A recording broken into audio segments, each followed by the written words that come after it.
Oke, selamat pagi. Assalamualaikum warahmatullahi wabarakatuh. Waalaikumsalam warahmatullahi wabarakatuh. Gimana untuk pagi ini untuk Mas Abdul? Alhamdulillah sehat. Oh, Kalau kalau Jokosan bagaimana? ya, alhamdulillah baik, sehat dan sehat walafiat ya. Dan Ya, untuk pagi ini kita ngadain acara podcast kita ya dengan Mas Abdul, dengan saya ya. Dan untuk tema hari ini ya dengan berkaitan dengan literasi digital kemanusiaan. Tapi untuk pagi hari ini untuk bagi saya kita akan membahas tentang pembelajaran itu sendiri. Untuk kita akan flashback dari semester lalu ya, di antara 2020 sampai 2022 ya, atau pertengahan 2022 gitu kan, udah mulai semester depan kan udah mulai yang namanya pembelajaran langsung atau luring gitu.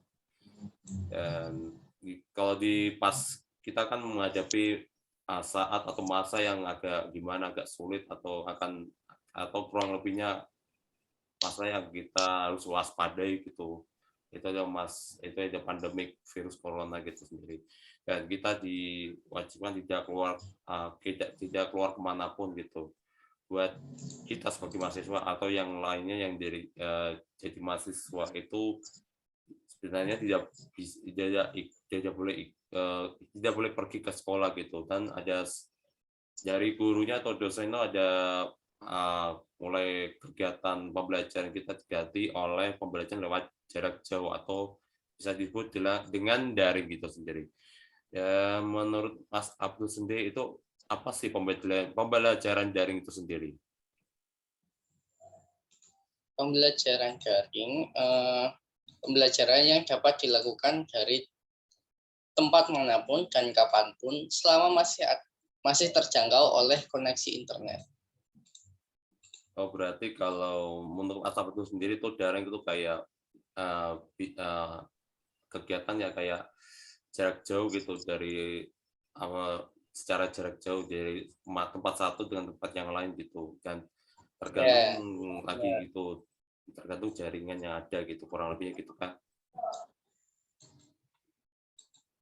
benar. Dan oke, selanjutnya dan untuk mempelajari daring itu sendiri biasanya itu ada yang namanya perangkat gitu kayak perangkat elektronik gitu kayak laptop, HP dan lainnya gitu. Dan juga harus ada software dan aplikasi itu sendiri ya buat pendukung pembelajaran daring itu sendiri ya. Dan menurut Mas Abdul sendiri ya, untuk aplikasi apa saja yang menunjang pembelajaran daring itu sendiri? Kalau dari saya sih ada Zoom dan Google Meet. Ya. Lalu ada juga WA untuk mengkoordinasi mahasiswa. Itu sih.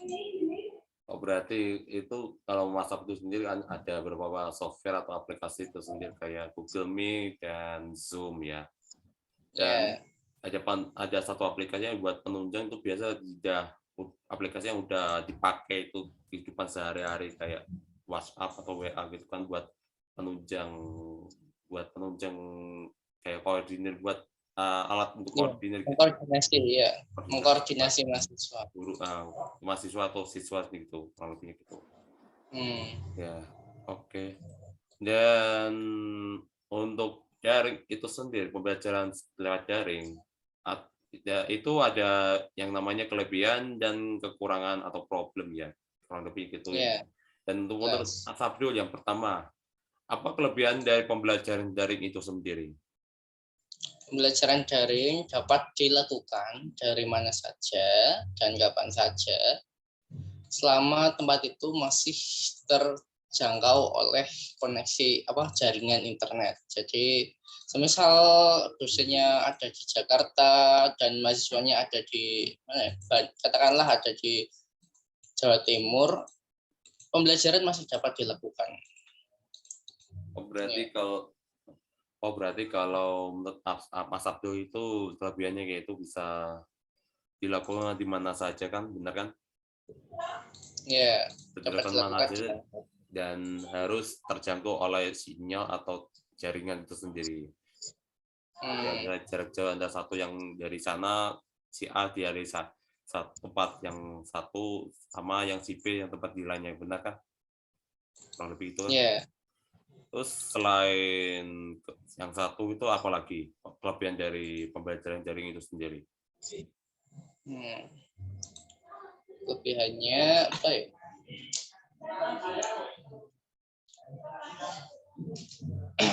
Lebih mudah sih. Gimana? Karena apa ya? Cepat dilakukan dari mana? Ya, lebih fleksibel. Lebih fleksibel itu maksudnya gimana coba? Fleksibel.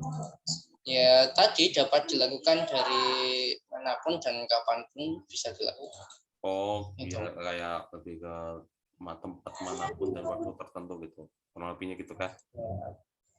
Aku cuma itu sih ya. Oh, gitu. Dan Oh selain iya, gimana? benar-benar. Oke, Materi yang disampaikan sumber pembelajaran yang digunakan lebih bervariasi juga. Belajar. Misalkan kalau offline kita paling cuma makanya PPT atau video dari YouTube yang sudah di-download atau gimana. Kalau di online kita kan dapat itu pakai kayak aplikasi quizzes ataupun apa namanya ya aplikasi quiz lainnya itu kan bisa dipakai ya sumber pembelajaran lebih materinya lebih bervariasi lah ini kalau dari saya Oh, berarti kalau kelebihan lainnya itu sumber dari pembelajaran itu bervariasi dan banyak gitu. Dan ya kalau dari daring itu ada banyak aplikasi yang menunjang pembelajaran daring itu dan bisa juga dari sumber lain kayak di internet atau lainnya gitu kurang lebih gitu. Jadi kan kalau yang luring kan biasanya kan harus dari buku atau dari video atau dari apa itu praktek video gitu biasanya di luring. Oh gitu. Oke. Selain kelebihan dari daring itu sendiri, biasanya ada kelemahan atau problem yang ada di saat pembelajaran daring itu sendiri ya. Menurut Mas Abdul ya, problem apa saja yang menghambat pembelajaran daring itu sendiri?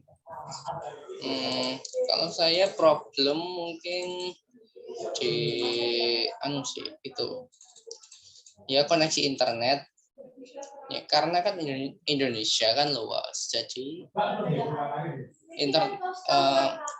koneksi internet di Indonesia masih ada beberapa daerah yang belum terjangkau jadi agak susah koneksi internetnya.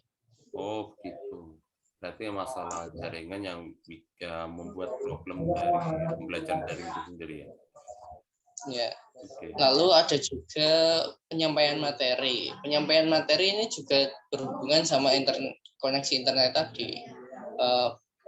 Penyampaian materi yang disampaikan oleh dosen, tapi saat penyampaian materinya koneksi internetnya mungkin koneksi internet mahasiswanya lemah, jadi terjeda-jeda sehingga materi yang disampaikan tidak sepenuhnya tersampaikan oleh si mahasiswa. Jadi kan itu juga susah. Oh, berarti maksudnya dari Mas Abdul sendiri itu yang ini gara-gara koneksi yang kurang begitu gimana, jadi kurang begitu menjadikan problem satunya gitu kayak misalnya kalau penyampaian materi misalnya kalau ada sinyal yang agak naik turun itu biasanya kan agak macet-macet gitu ya. Kalau di penyampaian atau dosen gitu. Jadinya materi disampaikan itu kurang masuk atau antara dua saja masuk atau enggak gitu, tergantung dari sinyal itu lagi sendiri ya kan. Oke ya. Untuk selanjutnya biasanya ada dari kedua hal tadi itu ada kelebihan dan kekurangan dari pembelajaran daring itu sendiri dan biasanya ada saran ya atau bisa lebih gampangnya itu lancar gitu bisa bagaimana cara lancarnya gitu buat Mas Abdul sendiri bagaimana cara bisa lancar dalam kegiatan pembelajaran daring itu sendiri? Kalau saya sih menyarankan untuk pengajar membuat materi ya berupa video ataupun PPT, tapi lebih rekomendasi video sih. Ya, materinya dijelaskan serinci mungkin. Lalu semisal ada mahasiswa yang masih kebingungan, langsung diinstruksikan untuk bertanya saja ke dosen yang bersangkutan, yang mengajar tadi, pengajar yang mengampu atau membuat video tersebut. Ini maksudnya apa? Biar langsung paham gitu. Oh, berarti kayak ada, misalnya kalau dosen atau guru biasanya mengirim materi dari, kalau Mas Abdul juga dari video lebih bagusnya gitu kurang lebihnya kan, dan bisa juga dari sumber lainnya biasanya kan. Kalau misalnya ada mahasiswa, atau siswa yang misalnya ya kurang paham, kita langsung ke koordinasi atau dikonsultasi ke dosen atau gurunya sendiri, benar kan? Iya. Selain itu ada tambahan? Enggak sih. Enggak ada. Oh, oke. Kalau begitu kita akan akhiri untuk podcastnya ya. Terima kasih untuk Mas Abdul sudah mengikuti acara podcast hari ini, dan minta maaf kalau ada mengganggu aktivitas Mas Abdul ya. Oke, kita akhiri untuk acara podcast hari ini. Selamat pagi dan assalamualaikum warahmatullahi wabarakatuh. Waalaikumsalam.